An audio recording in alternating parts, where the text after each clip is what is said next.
Good morning, everyone from London. Good afternoon to Asia. My name is Danai Kirkopoulou. I'm Chief Economist and Director of Research at ONFIF. It's a great pleasure to welcome you all to this panel discussion of the ONFIF Sustainable Policy Institute.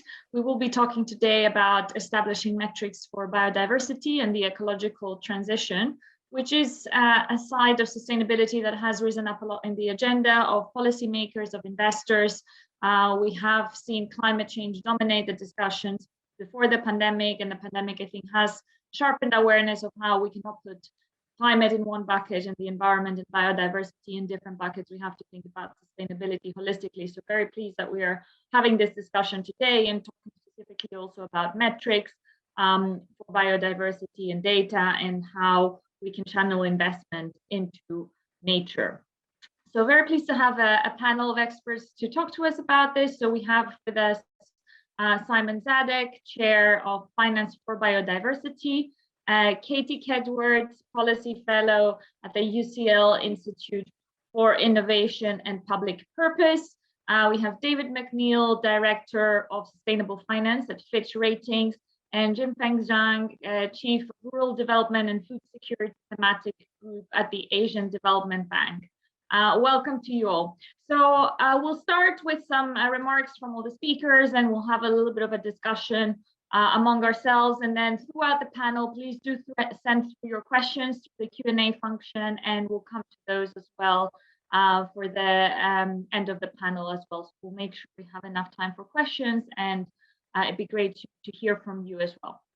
So let me start with you, Simon, to set the scene a little bit, because you've been very involved in the task force for nature-related financial disclosures, which is modeled on but different to the TCFD, the Task Force Climate-Related Financial Disclosures, which is looking at disclosures for climate change. So what can we learn from the experience around climate-related considerations in policy and supervision and regulation and investment?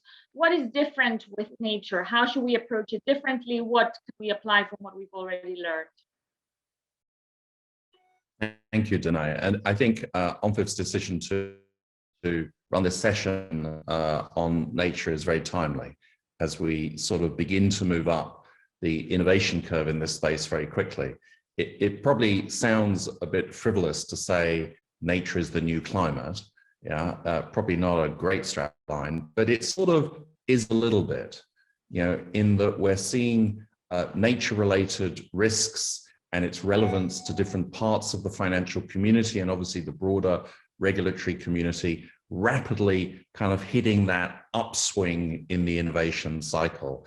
And really after several decades of focusing on conservation finance, finance to pay for conservation, finally got round to the mainstream aim, which is how to align finance with nature positive outcomes and how that relates to risk pricing and regulation and so on. So that we're at that takeoff moment, and we need to think quite carefully as well as moving quickly. Clearly, nature and climate are interrelated, but they're not the same thing. Yeah, and so there's a sort of same bit, a sort of linked bit, and also a different bit if one was breaking it out into three perhaps oversimplistic buckets. Clearly there are nature-related risks that can and should be measured, most obviously linked, for example, to the $8 trillion food system, that vast part of our global economy, but also very much linked to project infrastructure development and many other aspects of different sectors, directly and indirectly. So we shouldn't just assume it's all about food. That would be an important piece to focus on, but by no means the only sort of mega sector that is going to be relevant going forward. The opportunity side is interesting because when we think about climate, we think mainly about problems. Yeah, and then perhaps there are market-based kind of evolution of opportunities such as clean energy, but we don't think about climate per se principally as an opportunity. Of course, nature is productive. It delivers us a continuous stream of ecosystem services. Yeah, and by some measures, such as the World Economic Forum, 40% or more of our global economy is highly dependent on nature-related sort of services of different kinds, whether it be soil, air, water, and so on and so forth. And so all of these factors, and particularly these nature dependencies, need to be factored in slightly to the kind of data piece. And I know we're going to talk about this more, so let me just sort of put it out as a sort of opening. It's clear that TCFD, the Task Force on Climate-Related Financial Disclosures, had a sort of theory of change that went, we define a framework with metrics and then the data will come. Yeah, it was sort of build the mountain. And it seems quite clear that in part with the nature space, but in part it absolutely isn't true. And so there is a lot of work going on at the moment about really how we understand the data ecosystems that are going to have to be tapped, independently often of the frameworks within which, for example, corporates may be disclosing to the financial community. So when we think about Task Force on Nature-Related Financial Disclosure, TNFD, which will be launched in the second week of June after about an 8-month period of kind of trying to figure out really how to take this agenda forward, there will be a lot building on TCFD, for example, the 4-pillar methodology, which is strategy, governance, risk management, and disclosure. So some very familiar pieces of the story, but there will also be some quite unfamiliar or extended pieces of the story. And I would just highlight two, and then perhaps Danae, pass it back to you. Firstly, when we think about transition risk and the climate, we sort of work mentally on a 1.5 degree scenario. We assume that governments and others will crowd us towards that optimal Paris Agreement's outcome. Then we backcast credit, liability, policy, as well as, of course, physical risk. And today's transition risk kind of in a bucket, if you like. Of course, the same can't be done in exactly the same way with nature. There isn't a 1.5 degree equivalent. There isn't a carbon ton equivalent. It's a more complex array of factors and far more localized, whereas carbon, of course, is a global phenomenon with really no locational aspects to it as such. And so TNFD has to advance, with that in mind. And so we've embraced a broad approach to nature-related risk that includes what we might call a narrow view on material financial risk, but then including nature dependency analytics and indeed nature impact analytics. And that's not so much like the European double materiality story. It's more that that's what gives us a broader view of transition risk where we can't set the equivalent sort of policy-centered scenario. So that would be one of the significant differences.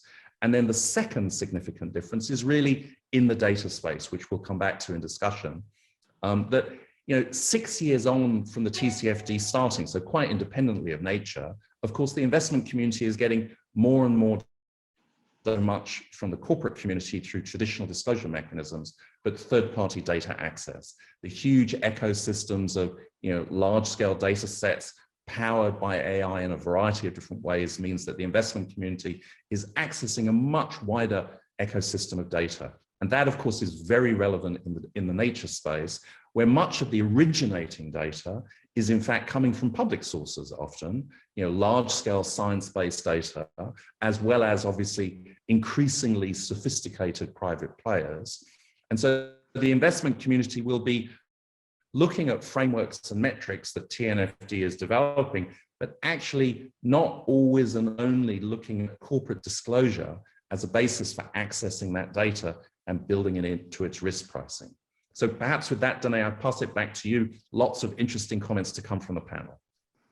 Thanks, Simon. That was really useful setting up the scene. And thanks also for raising the metrics and data question. We should go very much into that in the discussion. And as you know, we both sit together on the Future of Sustainable Data Alliance, and we are, I'm co-chairing the workstream on forward-looking data, and we're working on some research on that right now. So that is something that is very much at the heart of what we're thinking about.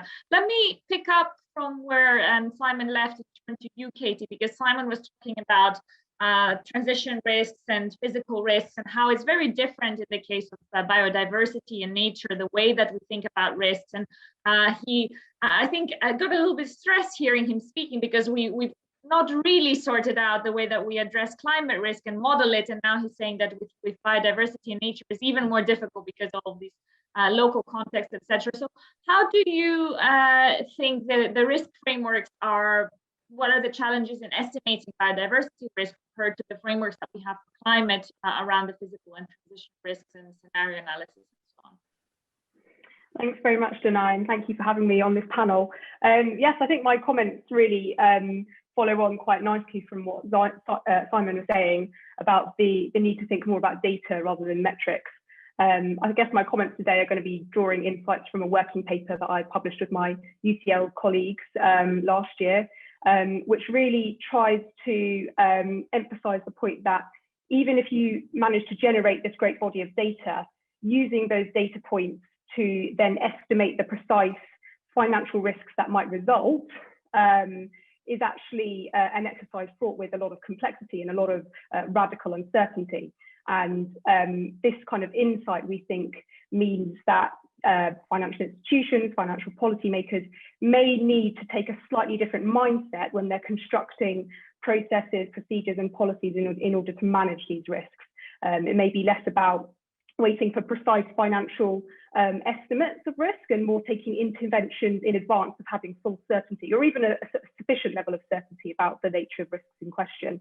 So sort of zooming in on the kind of climate versus biodiversity complexities in terms of physical risks and transition risks, and very much what Simon was saying, you know, climate risks on the physical side benefit from established indicators. You know, we know how to measure the drivers of change. You have tons of CO2 equivalent metric.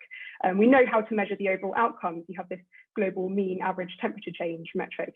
But, you know, by contrast, nature loss, biodiversity loss, obviously they encompass multiple distinct phenomena, the result of multiple different anthropogenic drivers, and they're really taking place at a variety of different scales from the local to the global level. So multiple different indicators are going to become relevant here. They're going to need location-specific data, as Simon said. And it is encouraging that there are a number of initiatives underway to kind of form a consensus, which doesn't yet exist, on the relevant set of indicators we need to focus on. And it's going to be great to see what the TNSD comes out with when it launches in 2 weeks' time. But, you know, coming back to this idea of moving from those data points to estimating the precise financial risks, you know, I want to focus here on a key takeaway from the Das Gupta report, the influential review by the UK Treasury. A key takeaway there was that the transmission channels between nature, then passing through to the economy, then passing through to the financial system, is really characterized by extremely complex dynamics. So we're talking about non-linear cause and effect, emergent phenomena, rapid regime shifts, and tipping points. And these are dynamics which are typically not accounted for, or accounted for very poorly in the commonly used environmental risk models, such as integrated assessment models. And also the quantitative methods that financial institutions and central banks are used to, such as scenario analysis and stress testing, these may also not be able to easily account for or fully account for these sorts of effects. And as a result, they may fail to capture key tail risks, essentially. And moving on to transition risks, you know, as Simon says, there's a critical question there. How do you estimate these? There's no carbon price equivalent for nature loss. And, you know, another point I would add to what Simon was saying is that unlike CO2 emissions, biodiversity is not a fungible concept. You know, the gains in one location cannot fully offset losses elsewhere via a compensation scheme. So if you cut down a part of the boreal forest in the Northwest Pacific, planting some trees in sub-Saharan Africa is not going to, offset or compensate for the same impacts that were generated by the initial habitat loss. And this lack of fungibility automatically makes it an inherently less manageable concept for financial analysis. And emerging policy initiatives such as the EU's Biodiversity Strategy for 2030, these sort of demonstrate or indicate that reversing nature loss is going to require a variety, a mixture of reforms to regulation, to policy, to institutions. And the Dasgupta review also noted that quantity restrictions, so regulation, is likely to be far more effective than pricing mechanisms in preventing these sort of rapid regime shifts. And obviously, these sorts of tools are unavoidably deeply political. So it does raise important questions, as Simon was saying, about the feasibility of selecting meaningful assumptions in the design of transition pathways for sort of scenario-based risk modelling. So I make these points to emphasise that the fact that quantitative tools and metrics, they will be important, they're critically important, but they can't be the only part of the solution. I think we have to accept from the start that we may never get sufficiently good data on biodiversity risks, and that risk modelling approaches may fail to capture all of the relevant tail risks.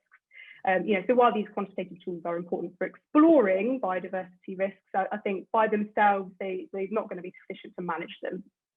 Now, I don't want the conclusions we draw from this to be in any way fatalistic, because I don't think this impedes action. I think it is clear that biodiversity poses risks to the financial system. And in turn, it's also clear that the financial system interacts with biodiversity, and in some cases, it facilitates the drivers of biodiversity loss. So we have to consider instead, the type of action needed may need to be slightly different, undertake a different mindset, and the interventions may need to be taken in advance of having full certainty of the risks in question. And just as a last point, the conclusion that we reach in our own research is that if the first best solution, that of relying on markets to internalise biodiversity factors into prices, if that's not going to be feasible or sufficiently reliable, then there may have to be a far more involved role for financial policymakers, obviously in coordination with broader government policy, to manage biodiversity risks to the financial system, and also to encourage a controlled regime shift towards more sustainable capital allocation. So yeah, just to sum up, this is not to say we don't need disclosures and we don't need risk modelling. We do, we need them urgently. But I think from the start, we need to accept that these tools are just going to be one part of a broader mosaic of necessary solutions, which may need to include financial regulation and more interventionist policies in order to manage risks. So yeah, back to you.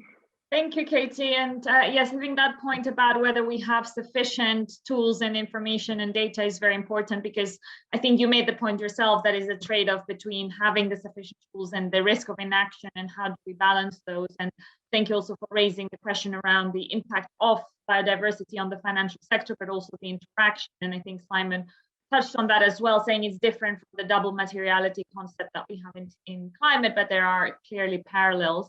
And also the fungibility point that you made, which I think is very important in the case of nature and biodiversity, and I think will determine also how solutions are devised. But let me turn to you, David, now, coming from the ratings background. How do you incorporate biodiversity risks into the ratings process? How is that done across different asset classes? Is it easier for some than for others?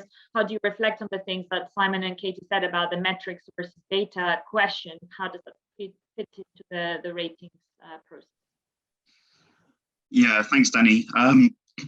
I'd say probably one of the kind of key challenges in looking at this from a financial materiality perspective is really kind of going to that point around the impacts versus dependencies. So I know a lot of the research the World Economic Forum has published, as well as a Dasgupta review, just emphasized on the dependency side, just how many of these are kind of second or third or fourth order dependencies on nature and biodiversity. And these can be really difficult to disentangle when you're looking at individual corporates or individual financial institutions.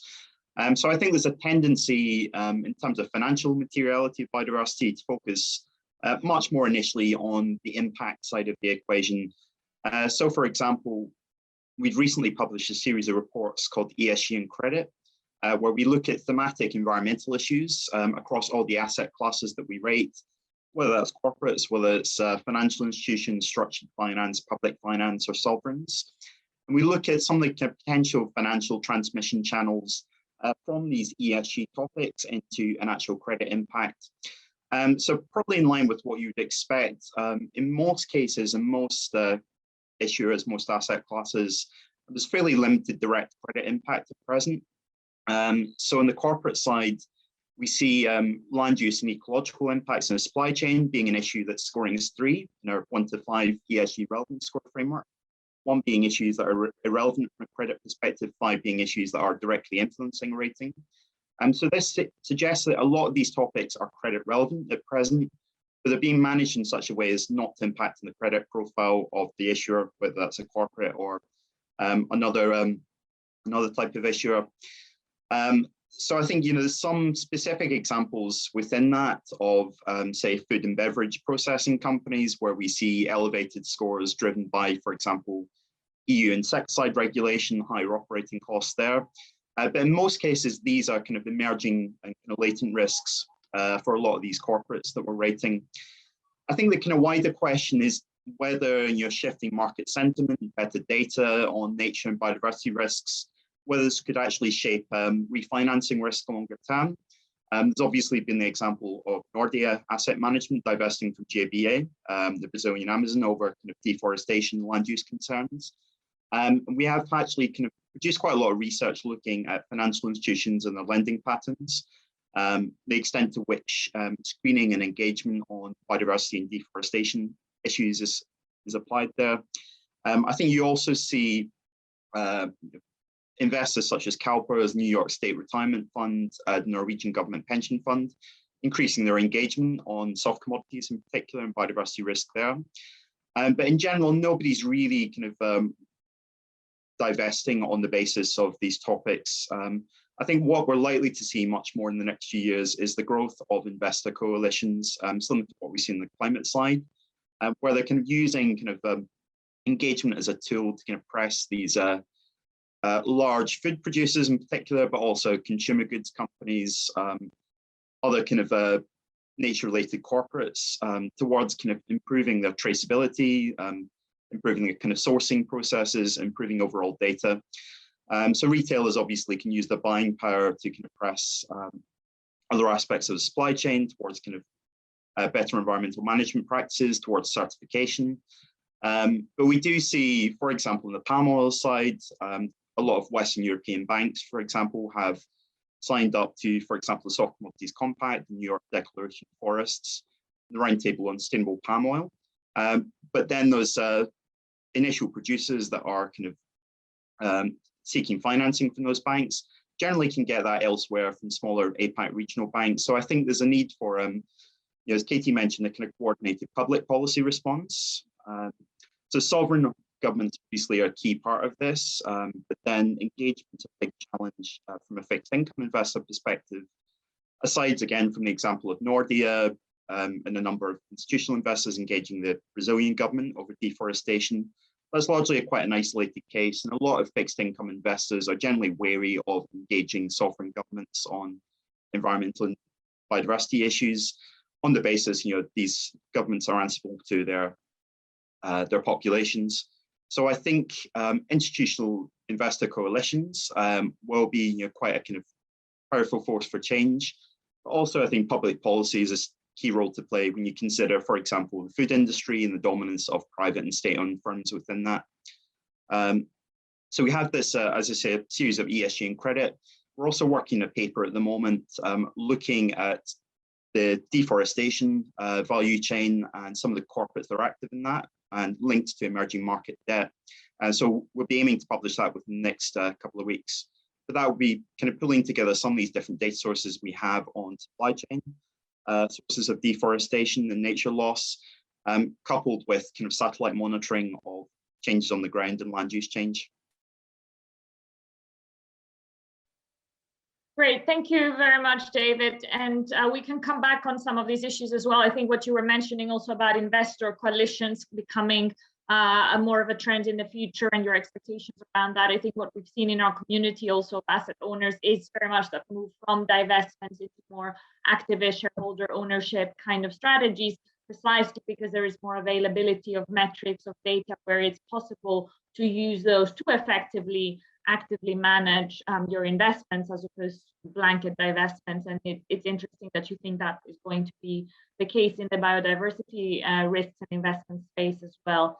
Let me turn to you now, Xiangfeng, on the Asian Development Bank's activities in this area. And you focus on food security, and Simon mentioned the 8 trillion food system being a key part of the discussions around the TNFD and nature and biodiversity risks. So tell us a little bit about your biodiversity framework.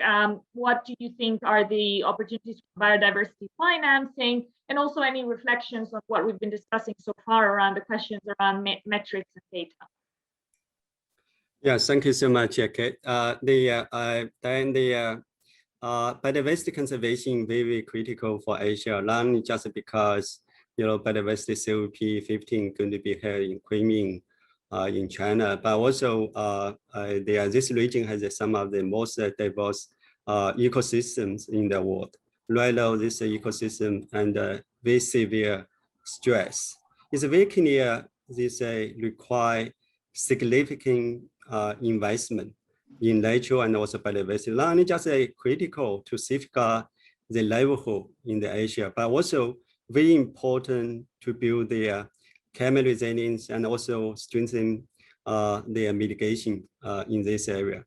The IDB has a strategy 2030, which was formulated in 2018, include the environmental sustainability, including biodiversity conservation as one of the core pillars. To accelerate the biodiversity conservation and also the nature conservation, IDB is now developing a nature positive investment roadmap to provide the strategic direction and also framework to enable the nature positive investment to be scaled up. This framework now includes existing initiatives and also some of the new initiatives which aim to deliver the post-pandemic green recovery. More importantly, strengthen the resilience and also create the opportunity for the green jobs. 3 key areas. One is the action plan for the health oceans and the sustainable blue economies. And the 2 is the GMS biodiversity conservation corridor initiatives. And 3 is the East Asia and the Australia Flyway initiative. Basically is a support and protect the migratory rebels which cut across the East Asia and also the Australia and New Zealand. This initiative is going to be supported by the development new natural capital lab, which is designed as a living and also virtual platform to incubate and also accelerate the natural investment through the accounting, payment for ecological services, and also the blind financing. For natural capital accounting, one of the key areas we work on introduce a gross ecosystem product to measure the progress of the ecosystem along the Yangtze River and also the Mekong River and also all of the related DMCs. I fully agree with those comments from Sam. One of this framework, both the GEP or recently standardized ecosystem framework released by the UN in March of the 2021, provide a very promising and also the momentum for future. But at the same time, we also need to recognize the limitation in data capacity variation and also the political will in all of the DMCs.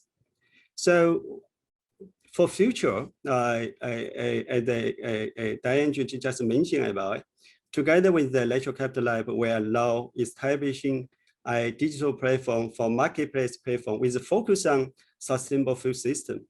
This digital platform where integrate modern advanced technologies such as Internet plus, artificial intelligence, big data, cloud computing, and blockchain to digitize the agricultural value chain. In this way, we will reinforce the food security and also strengthen the utilization, preservation, food safety, and improve of natural capital along the food supply chains. Probably let me stop here. We can come back to discuss how we can use these 4 elements: natural capital, lab, accounting, payment for ecological services, and brand financing, plus this agribusiness marketplaces as a tool to scale up investment in nature and also the biodiversity. Thank you. Thank you very much, and a very interesting framework around what the ADB is doing. And I'd like to go a little bit more into the initiatives that you spoke about and the blue economy and so on. I think this is really breaking through some very interesting territory in the development banks world, and we'll come back to that.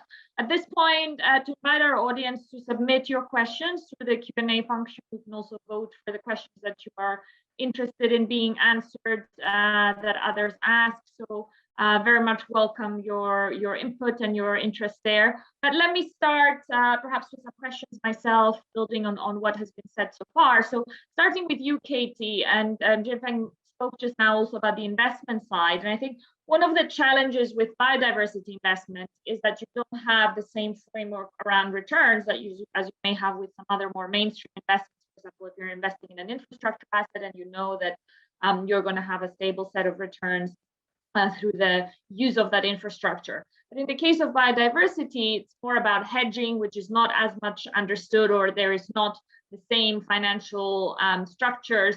How do you see different asset classes being developed to get around this? And what do you see the appetite from investors, the demands in terms of how to actually invest in nature? How do you invest in biodiversity? Thanks, Danai. Yes, indeed, there are a wide variety of new instruments under development, and a number of them are very interesting, actually. But I think in considering this question, we have to really differentiate between the purpose of the investment. There's a big difference between investing in the underlying ecosystems, such as purchasing a forest in order to ensure it's being used for conservation purposes, compared to investments in business processes, investments that may help companies to transition to a more sustainable use of ecosystem services. I think those are 2 quite distinct things. And this, again, I think is also different from sort of arbitrage instruments that are starting to come out there now, such as offsetting instruments, voluntary carbon markets and carbon offsets in particular, which obviously interact quite closely with the biodiversity question.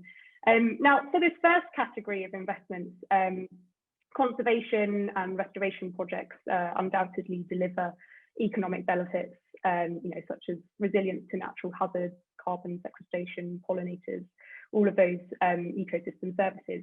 But as you said, these returns, it's not easy to sort of monetize them in a conventional sense. How do you actually turn this into an income stream? And actually, monetizable activities, which might first spring to mind, such as tourism, for example, may in some cases come into direct conflict with the achievement of conservation restoration goals.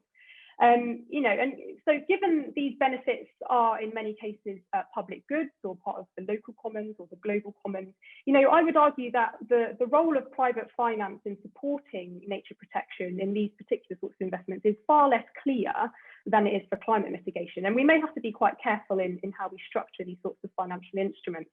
It may be that sovereign green bonds and blended finance mechanisms sort of make the most sense for these sorts of investments, which are focused more on the restoration of public goods or commons goods. As for the second category, which is linked to company level activities, I think this is far simpler. Green bonds, sustainability linked loans and bonds are important structures that are going to help incentivize companies to transition their business processes to a more sustainable way of operating, as well as helping to green investor portfolios, which I think is super interesting. And as for the third category, I think this is where the debate really kicks off.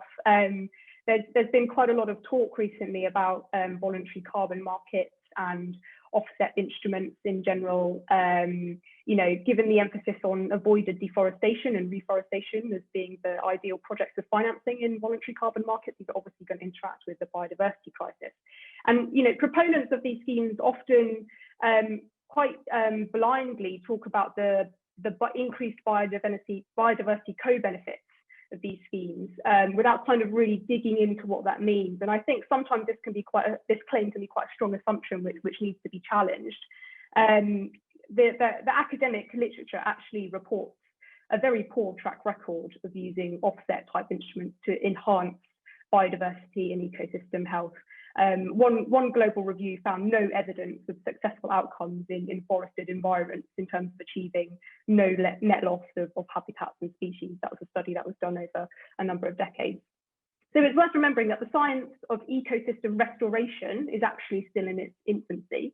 Ecologists themselves still have a very incomplete understanding of all of the benefits that an ecosystem can provide, let alone how you then recreate them in order to restore them. And I think some of these proposed offset schemes perhaps take a slightly simplified view of complex ecosystem interactions, and they don't acknowledge the significant uncertainties there are there. I think offset instruments can have a place, and they can be important, but they need to be used within the right in the right way. So there's an offset hierarchy, right? All efforts need to be made to avoid damage to nature, to minimize biodiversity loss and restore it where possible before we move on to offsetting as a very last resort. And just as a final point, I think something that's missing from the debate in the development of these new asset classes for nature, I also think there's an important social justice aspect to highlight here as well. One of the benefits which proponents often highlight is that offset credits can generate flows of private capital to less developed countries, which usually hold the highest impact projects. Therefore, it can be a development co-benefit, if you will. And in the same sentence, it's often also emphasized that property rights are one of the key obstacles to scaling up offset markets. This is one of the conclusions of the Task Force on Voluntary Carbon Markets, which Mark Carney was part of. And I think, really here, this is quite an important point to dwell upon. Market-based initiatives, the creation of financial instruments, they require property rights in order to effectively capture income streams, right? So I think we have to be quite wary of the land grab implications of offsetting. The RED Plus scheme, sort of the carbon offset scheme of a few years back, they famously had really quite an appalling track record on this front, where huge swathes of land in the global south were bought up by environmentalists or investors with very little regard for indigenous rights and the people who depend on such land. And let's not forget that 40% of all ecologically intact landscapes intersect with lands stewarded by indigenous peoples. So the social dimensions of biodiversity really can't be considered separately from the ecological ones. And I don't think these important questions are necessarily being considered carefully enough by proponents of these new schemes. So I think there is a place for them. These new asset classes for nature are going to be important as a means of mobilizing capital towards financing the biodiversity gap. But I think they need to be carefully structured. They need to be subjected to much more scrutiny in order to ensure that they actually result in successful ecological and social outcomes. Great, thank you, Katie. And we're getting into a bit of a debate here. So I'd be interested to hear also from the audience and from the other panelists what they think about this question about offsetting and restoring and so on.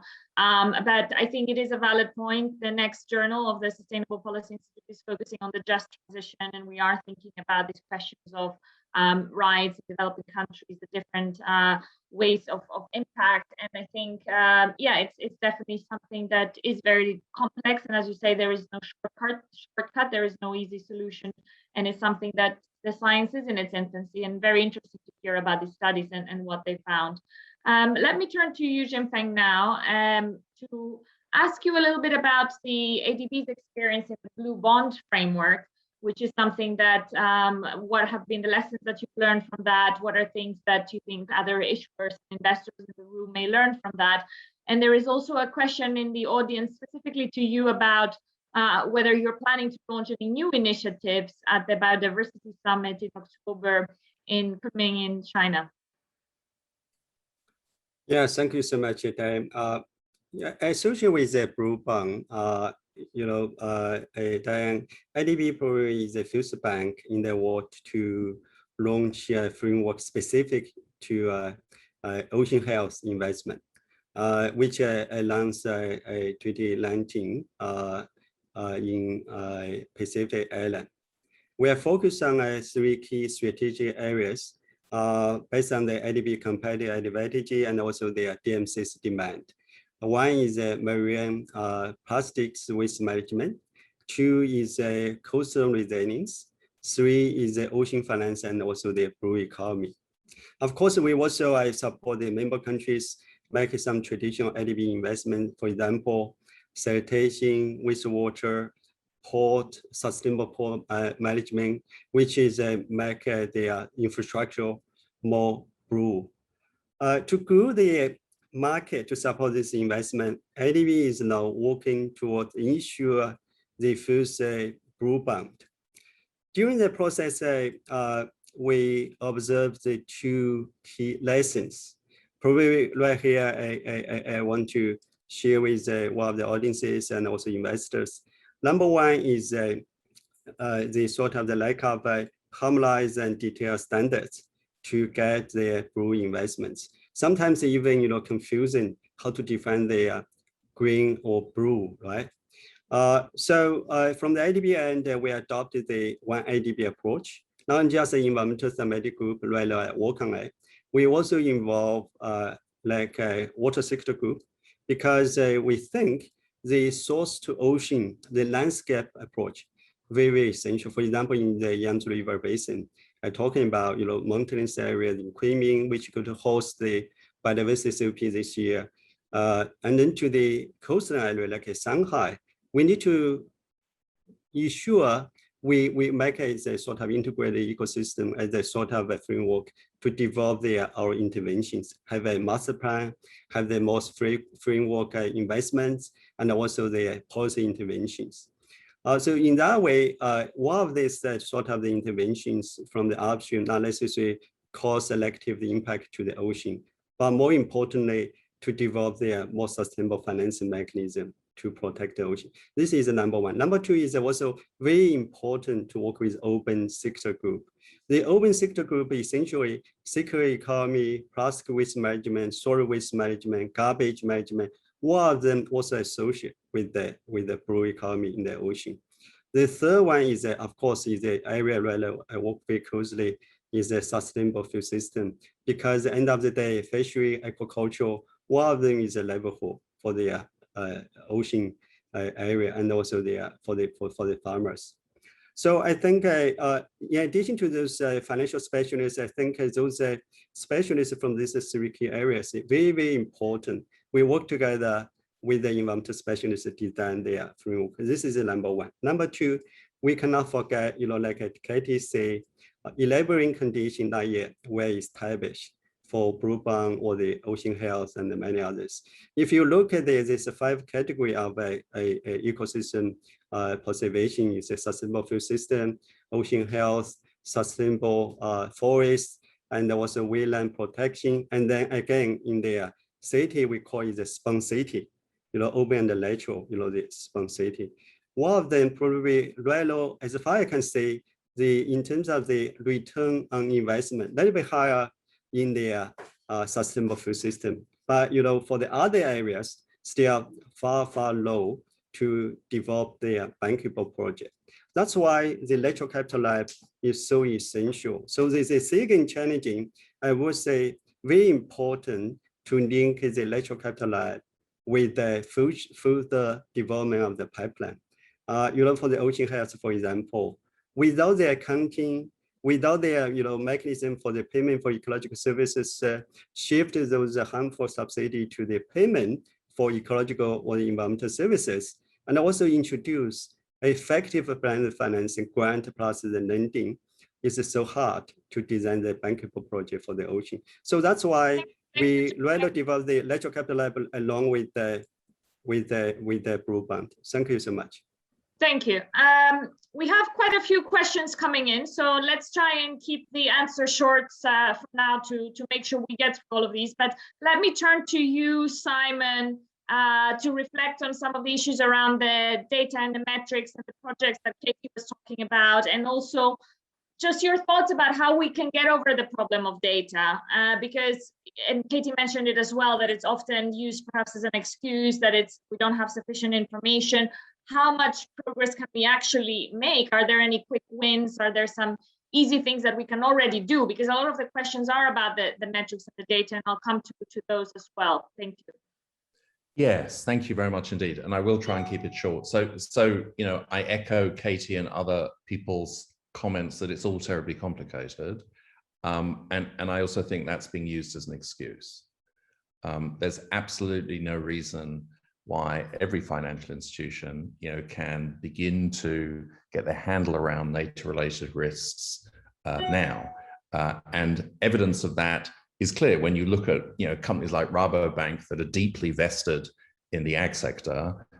Actually, their work on nature-related risks is pretty sophisticated already, albeit with a long way to go. So building on existing practice makes a lot of sense. Secondly, you know, it's clear that there is a significant overlap between climate-related risks and nature-related risks. And these are not linear overlaps.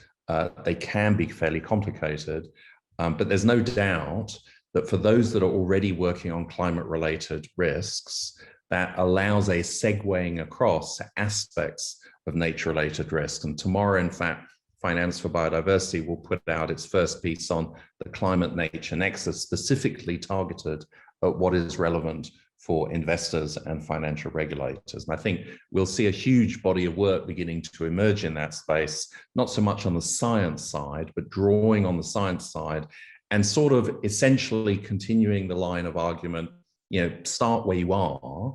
And if you're working on climate, that helps, you know, and then one pretty much begins to figure out, you know, how to start building in other aspects of the story. So I think that's part of it.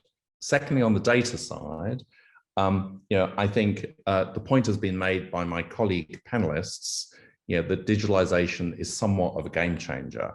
Now, that's sort of an easy, almost cliche thing to say at the moment, but it is true. You know, if one looks at the degree of resolution of analysis, you know, that one can now draw from some of the more sophisticated, not publicly available Google data, but also other providers, you know, we really are getting down to meter by meter analytics, you know, that includes not just top-down views, but, you know, soil quality and so on. And that is still only covering a part of the planet, if you like, but the speed at which that will move will be quite extraordinary. That's not to say digital solves all, but it is to say that we are going through this digital data revolution as it relates to the Earth's surface. And I think that's going to become increasingly relevant to the financial community. To re-emphasize the point, I think that means that the financial community will increasingly draw risk and opportunity related data from a wide range of sources, of which corporate disclosure will only be one part. Just last point, I wanted just to both re-emphasize, but also push back on Katie's point about nature markets. So I think, actually, I think all of Katie's points were absolutely right. And the dangers and weaknesses of offset markets, including the current work that's going on in the voluntary carbon market space, you know, these are really problematic areas that could come back to haunt us in years to come if we overemphasize that space. But I do think, for good and bad, we are likely to see a revolution in nature-related markets, with new revenue streams emerging, some of which are actually quite obvious, like non-medical pharma, you know, where we already see multi-billion-dollar markets associated with biodiversity extraction, where the problem is actually governance and payments, not the fact that there's no value in it. And I think we'll also see some really interesting developments in the legal space. And I think the sort of nature legal personhood area, which has been lurking around for many years, but not really moved forward significantly, is likely to be a case in point. So I would say Katie's concerns and the way she's framing it, absolutely, I completely agree. But I think exactly those areas are areas we need to focus on, both from a market innovation point of view and from a governance innovation point of view.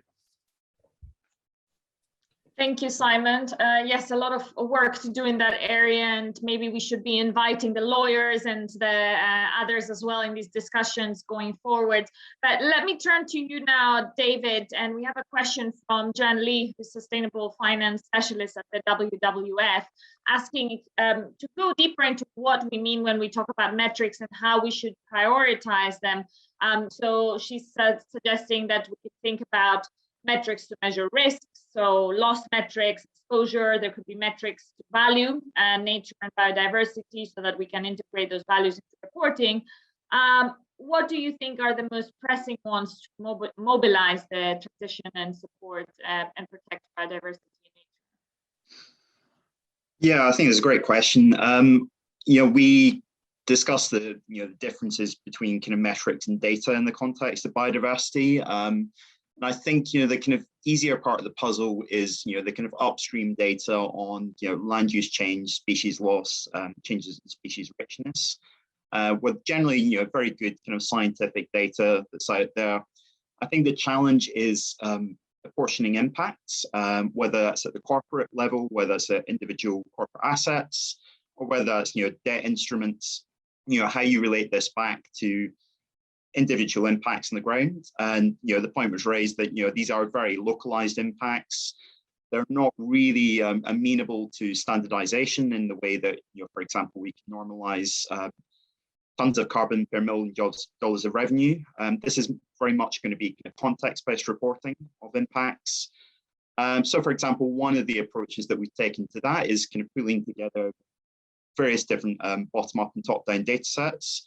I mentioned the work that we're doing around geospatial data, so using satellite data of land use change over time over the last few decades, and then comparing and contrasting that with input-output models of company value chains and resource use linked to deforestation within that. So I think in practice, it's going to be a bit of a messy science of kind of pulling together some of these different data sources, reporting kind of the metrics that are kind of most relevant to a given sector. So for example, the food industry, that could be kind of land use change embodied in a given product. And one of the things that we looked at in this paper was really the tendency of many of the kind of buyers of products linked to deforestation and biodiversity loss being concentrated in a handful of developed markets, whether that's Europe, North America, and really kind of outsourcing a lot of this deforestation and biodiversity loss to emerging markets. So going back to Katie's point, there is a kind of equity dimension to this as well, where these biodiversity emerging markets are being pushed to try to kind of address drivers of deforestation, drivers of biodiversity loss, whereas at the same time are becoming increasingly commodity dependent, as we've seen particularly in the last year, result of the COVID-19 downturn. So the question is then, how do you balance their development needs and their kind of particularly export foreign currency needs with their needs to manage and mitigate biodiversity loss? And I think that is going to be, as Katie alluded to, where sovereign green bonds, blue bonds, and some of these kind of new debt instruments come into play. I think it was great to hear the ADB is active in this area, given how influential that multilateral and development banks were in promoting green bonds and standardizing green bonds. So hopefully there'll be kind of a push towards kind of standardized metrics there. But I think it will partly be, going back to the point around impacts versus dependencies, it will be reporting of kind of key impacts for given sectors. For other sectors, it will be kind of looking at their dependencies, going back in the supply chain, whether it's product sourcing to direct suppliers, and thinking about, for example, a food retailer, how they can use kind of satellite data, remote sensing data to kind of verify, what their suppliers are telling them in terms of product sourcing. So I think there's been some great examples of that, particularly in the UK kind of food retail sector, where you have these large buyers of, say, seafood products, increasingly using satellite data and partnering with NGOs to verify some of the claims that their suppliers are making with regards to food sustainability.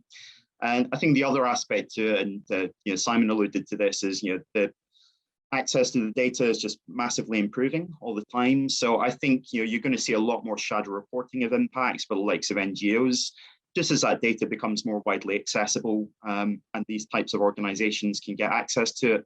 That will put pressure, I think, on a lot of corporates to really kind of step up their monitoring and enforcement practices for biodiversity and nature loss. Great, thank you, David. And I'd like to come back on this question around the sovereign debt and so on, if we have time later, because I think that's really important as well. And what you alluded to also, the kind of trade-offs between E, S, and G in some cases, and that's becoming clearly very relevant, and maybe thinking about trade-offs is the wrong way to think about it. And I think it is something we should question. But let me turn to you, Katie, now. There is a question from Sherry Madeira, who is from the London Stock Exchange Group and also heads the Future of Sustainable Data Alliance. And I think it speaks a little bit to your point about fungibility and also local context mattering very much in the case of nature and biodiversity. And she's asking, how can we structure an appropriate level of disclosures from issuers for investors to take into account the biodiversity impact? Because if you are, she's suggesting an example, a solar farm, for example, may get a good rating in the taxonomy in terms of a green investment. It may be considered a green investment in taxonomy and get a good rating, but it is a plan. If it's planned to be built in the middle of a rainforest, then that's not relevant because it's harming nature, is harming biodiversity. So how do we get around that? How do financial markets manage this with the tools that they have now? If not, how do we build new tools, and how do we avoid also overburdening corporates in disclosure? Because if we're making it even more complicated for them to disclose and creating even more requirements, that can also be harmful in terms of the level playing field, etc. Yeah, that's a great question, actually. In terms of available tools, I think the approach of the EU sustainable taxonomy actually takes quite a good step in the right direction in addressing these sorts of trade-offs. At the moment, the taxonomy defines green activities, focusing especially on climate mitigation and climate adaptation, but it also has what it calls a do no significant harm criteria, whereby in order to be green, say a solar farm, in order to gain that kind of taxonomy credential, it also has to be not harming ecosystems, habitats, water. I think there's 6 additional criteria where it has to demonstrate it's not doing significant harm. And so far, there's actually been released some quite very specific sector level criteria going into agriculture, all the various kind of subsectors as to what that means, what do no significant harm means in terms of biodiversity. I think later this year or perhaps early next year, the EU Commission is planning on releasing the biodiversity module for the EU sustainable taxonomy, which should provide a lot more granularity. And I think that approach is a first step in the right direction, could be very powerful in terms of starting to address those trade-offs. In terms of the burden of reporting and disclosure, I mean, yes, if you read the taxonomy, I think you'll kind of get a sense of how much there is there to look into. And I hear the concern there in terms of the burden on corporates. I think one way around this really is to potentially for regulators and policymakers to focus on the key drivers that we know today from scientific consensus that we need to stop. And one of those, I would argue, would be deforestation in high biodiversity value areas, such as at the tropical frontier. There's a number of regulations that are being pushed through in the UK and also in the European Parliament at the moment regarding due diligence in deforestation and supply chains concerning forest risk commodities. And I think at the moment, those are kind of focusing on corporates and corporate reporting and corporates assessing their entire value chain. What's missing is making the link to the financial side as well. So financial institutions also doing the same due diligence along their investment chain. And I think that potentially this is the role for the coordination piece between financial policymakers and other legislators in order to ensure those dots are joined up. So yeah, as a focus, I think deforestation and land use change should be the priority. Thank you, Katie.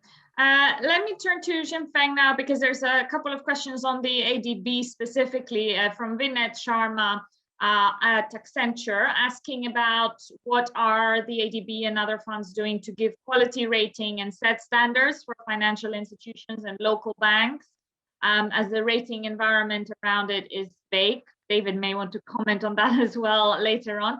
And Vinette is also asking about whether a biodiversity fund should be set around a blue economy ecosystem to develop an ecosystem that is green and zero carbon. How do you think about that given your work in the blue economy? Yeah, thank you so much. From the IDB end, of course, one is we are actively involved the MDBs, how to develop the framework, writing or the greening the financial sector in the natural conservation and the environmental sustainability. But more importantly, through our lending program, sometimes we also use FIs, the local financial institutions to help us on lending the process to the farmers and also the communities or the farmer cooperatives or SMEs. So in that way, we have a very clear environmental and social management system to ensure the whole system is green and also bring more environmental benefits to the natural, and also ensure the whole process is any negative the impact can be mitigated timely. So another area is, of course, to respond to the requirement from the COP15 and the COP26, IDB together with the other MDBs, now we are prepare the letter of the statement on finance and nature. This is still a work in progress. Number of the areas I just mentioned about in that, in the natural capital lab and many of the natural positive investment roadmap, these elements will be also incorporate. Of course, how we can help, greening the financial sector in the natural space of biodiversity conservation is also one of the key elements. Probably let me stop here. I also noted the number of the questions asking what are the initiatives the IDB going to launch under the COP15. Depending on the timing, I think I can come back, or we can communicate through the email. Thank you, Diane. Thank you, Zhengfeng. Yes, if we have time, we can talk about the initiatives. Let me turn to you, Simon, now. I know you wanted to comment on some of the discussions that we were having around the disclosures and so on, but also there is a question to you about property rights. So how can we tackle property rights, natural capital? How can we set up markets for natural capital? And what the political economy behind that could be in terms of support of impact on countries and sovereignty. I know there's also questions around nature performing bonds. So how do we financialize nature, create property rights, etc.? I think that's something the audience are interested in. Just a quick 2 minutes on that, is that right? Well, we have 15 minutes left, so you can have a little bit more. We do have quite a few questions. Yeah, no, I'm just teasing. So I wanted to reinforce David's comments about sovereign debt. So since the beginning of last year, Finance for Biodiversity, with now many others, the World Bank, the IMF, the OECD, and a lot of market actors, have been advancing this sort of climate and nature sovereign debt facility, which is quite broad-based in its approach, but at core is trying to understand how in the short term to introduce nature and climate aspects into debt relief discussions, so the immediate crisis. And in the medium term is looking at how to move somewhat away from use of proceeds bonds and more towards performance bonds, so-called nature performance bonds, that don't drive the debtor as debt for nature swaps have in the past, to use all the money on nature where there may be hospitals unbuilt, but provides physical space and often can deliver performance outcomes through policy strengthening and enforcement. So actually at relatively low cost.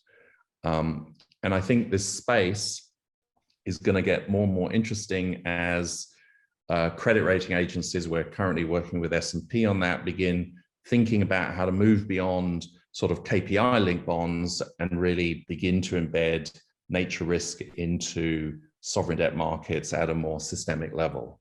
So I think there's a super interesting sort of 3-stage process in play, debt relief, nature climate, question mark, new instruments like nature performance bonds, so basically state contingent debt instruments. And then thirdly, sort of integrating into architecture, so debt sustainability criteria, credit ratings, and so on. So I think there's a very interesting place to keep an eye on partly because, again, coming back to one of Katie's points, it sort of partially overcomes the public goods aspects of nature's productivity by turning it into sovereign level economic performance analysis rather than individual private investors or actors. Super interesting to watch. Good for David and others to highlight. On the liability side and the legal side, I wanted just to mention two things. First of all, I think mention was made, I can't remember now whether it was David or Katie, about the Global Resource Initiative in the UK that's been pushing a due diligence on deforestation. And I think there are two just additional developments that relate to liability, which are quite interesting. Firstly, there is now a working group on finance within the GRI, where we're trying to see, exactly to Katie's point, how to get beyond corporate level due diligence into financial institution due diligence. And secondly, there's a stream of work that we're pushing, so Finance for Biodiversity in the GRI and elsewhere, which is beginning to look at the links between particularly due diligence on deforestation and anti-money laundering legislation. Yeah, and of course, the moment you bring AML into the story and you move beyond sort of environmental enforcement, pure and simple, the whole process for the financial community gets a hell of a lot more interesting and a hell of a lot more worrying, because you're dealing with extra jurisdictional regulatory issues. It's no longer a domestic regulator that an HSBC or others would be fearful of, but of course an international regulator or one located in one of the major markets, whether it be the US, UK, or elsewhere. So I think that's super interesting. And then finally, on the legal personhood side, you know, we're always sort of looking at what are weak signals that may have catalytic effects.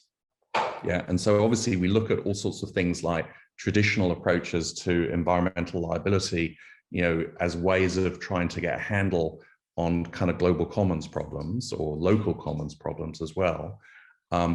Things like AML, you know, might help, yeah, because it, you know, doesn't require ownership of the underlying asset for an AML-linked liability to be incurred or even suspected by a financial institution. And then we also see some innovations like nature legal personhood beginning to emerge. Again, it's been lurking around for years, seen as niche and partial. But for example, blue whales in Chile, we see the Chilean government endowing legal personhood on blue whales, basically allowing insurance markets to step in, damage to do blue whales to be a liability linked to ecosystem services that are extracted from the whaling community, which in the carbon space is very significant. I think these are all still kind of odd ad hoc pieces, but they're pointing to interesting ecosystems in trying to manage legal liability as relation to legal ownership, where there isn't really traditional legal ownership of the asset, and it's combining new approaches to ownership with insurance markets, the valuation of ecosystem services, and so on. So really, one's got to understand that broader ecosystem to get a feel as to what's happening. Great, thank you, Simon. We'll have a final round for all of you for any concluding thoughts, and I'll also throw some of the audience questions to you. Do keep those to 2 minutes, that we are coming to the end now. But Xinfeng, to you, there is a question about, again, from Dinesh Sharma from Accenture, on how can taxation and regulations be framed so that biodiversity is made environmentally green, because taxation on damaging, destroying the environment, Vinit suggests, could disincentivize industrial activities around blue economy. So building to protect, but also damage. How do we consider the trade-offs there, and how can taxation and regulations help?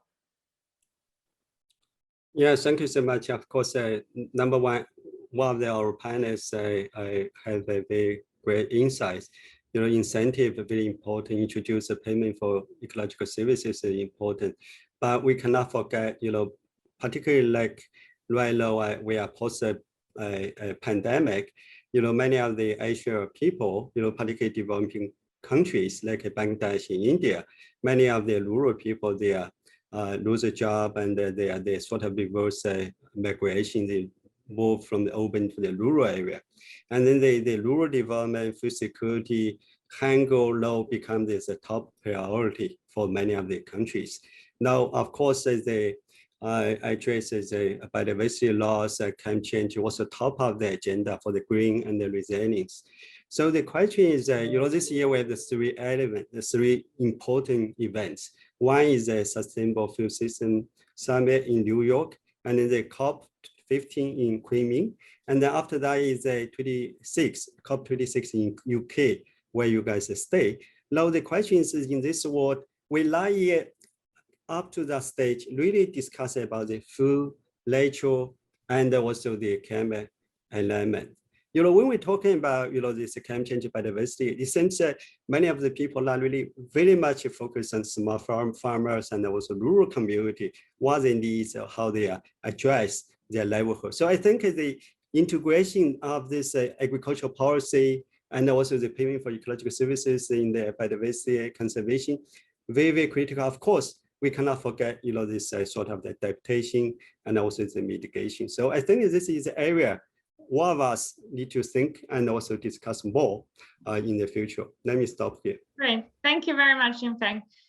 David, any concluding thoughts from you? A lot has been said on sovereign debt, on nature performance bonds. Do you have any reflections on that? Yeah, certainly. So I think obviously TNFD is going to be a real kind of impetus, I think, to the market to kind of coalesce around kind of common principles for disclosure, if not necessarily, prescriptive metrics such as TCFD. So I think, similar to what we've seen with TCFD, I think having that kind of steer for the market in terms of, what sort of data should be disclosed, what sort of kind of data collection and monitoring should be undertaken, I think will be a real impetus for particularly financial institutions to look at the lending portfolios and where there might be kind of nature-related risks or dependencies within that. So, as I say, the data in many cases is going to be unstructured. It will be in different locations and formats. So there will be, I think, a role for market actors, whether it's supranational development banks, whether it's financial institutions, whether it's governments to kind of help kind of pull together all this data and kind of get it into usable formats, so we can start to look at nature risk more holistically. Thank you. Simon, final thoughts from you, and also there is a question about who should set the rules of the road for biodiversity finance, thinking about the ecosystem and the different actors. Should it be the regulator? Should it be the market? What do you think about that? Yeah, who should set the rules of the road about any aspect of finance, I think is probably a better question. Yeah, but nature is a piece of the story. So two closing comments. One is, TNFD, there's been 8 months of work before we start. Yeah, and when we kick off, in the second week of June, there is a sort of 2-year run, at least in the first instance, to try and make some sense out of how to approach this agenda, knowing that IFRS, SASB, GRI, CDP, the list of acronyms is absolutely endless of people who are sort of picking and poking into particular areas. So I think TNFD really offers a crystallization opportunity in the first instance for the market, but also for others.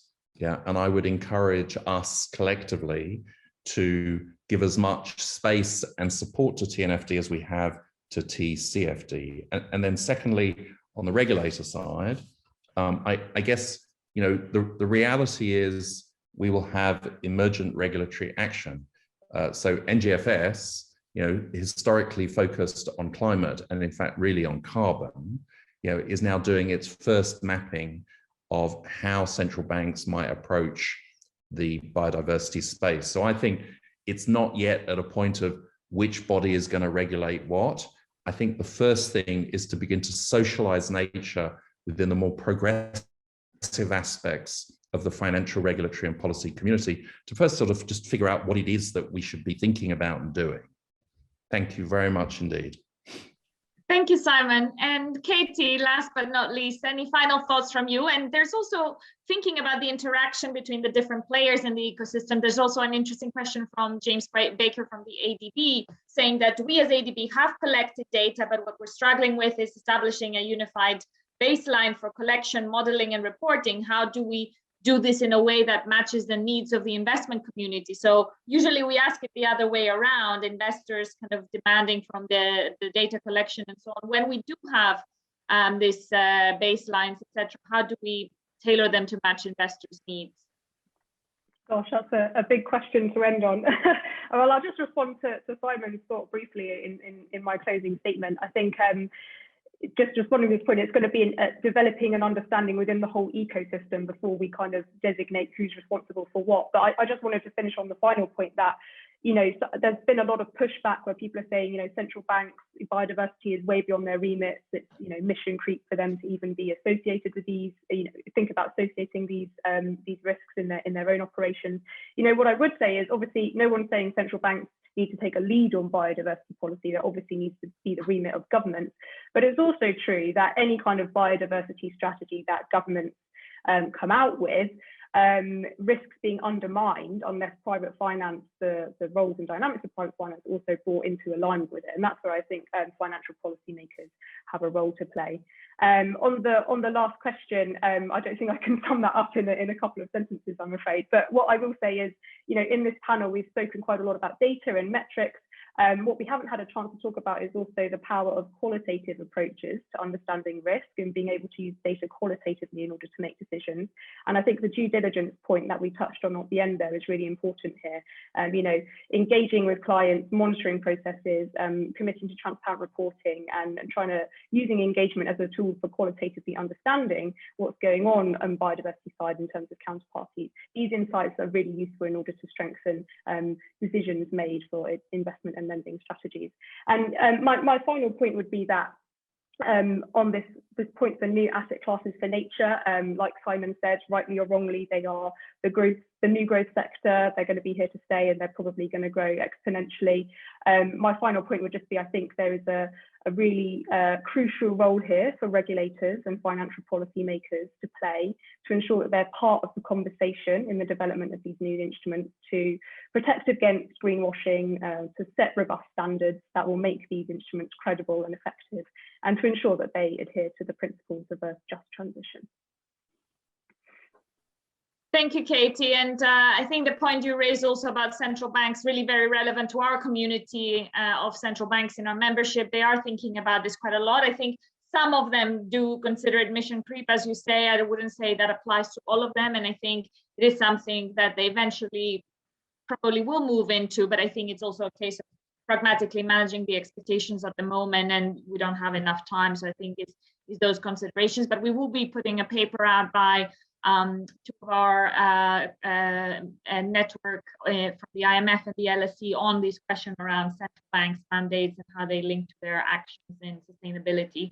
That will be up on our website in coming days, so I encourage everyone to read it. But thank you very much, everyone. That has been a really rich discussion. It's really great to have the combination of minds in the room and have all these questions, also really interesting questions from the audience. And I think we are slowly, and this debate is slowly becoming bigger and bigger, and I think a lot of these questions we're getting now into deep territory with. So good luck with the TNFD, Simon, and with your initiatives, Jinpeng at the ADB, and thank you all very much for taking part.